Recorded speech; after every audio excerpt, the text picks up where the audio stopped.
Isang mahalagang testimonya ang muling narinig sa impeachment trial ni Vice President Sara Duterte.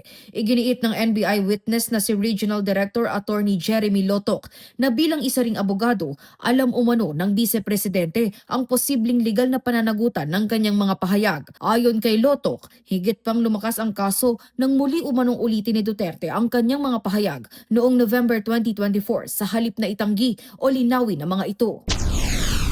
The moment she uttered those kind of statements, pwede ho siyang mag-fall in any criminal violation.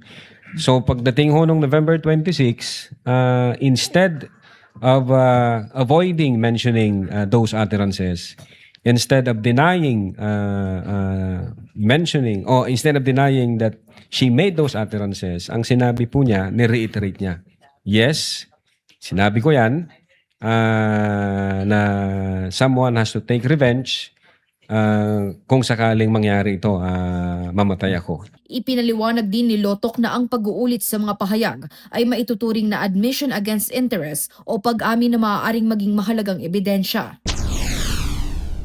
So, ano po yung diferensya at saka halaga dun sa bigat na binibigay ng batas dun sa admission against interest?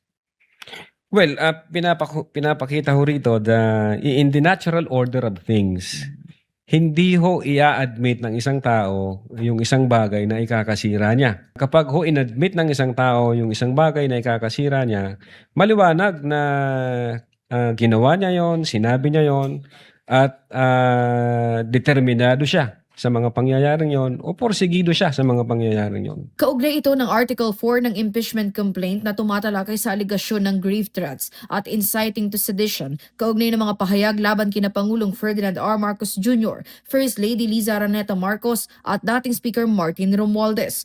Pinuri ni na Senate President Sherwin Gatchalian at Presiding Officer Francis Escudero ang desisyon ng prosekusyon na bawasan ang mga testigong ihaharap. Hindi natatawaging saksi sina Zulaika Lopez at Belinda Bello dahil sapat na umano ang mga naunang testimonya ng mga opisyal ng NBI.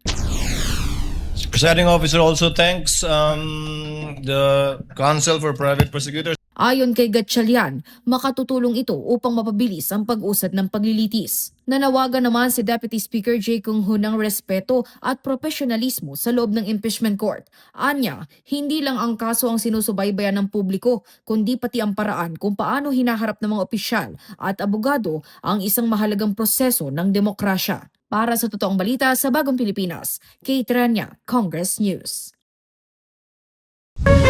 Ako po si Sofia Potenciano. Para maging updated, manatiling nakatutok sa Congress TV, Congress TV Digital at iba pa naming social media pages.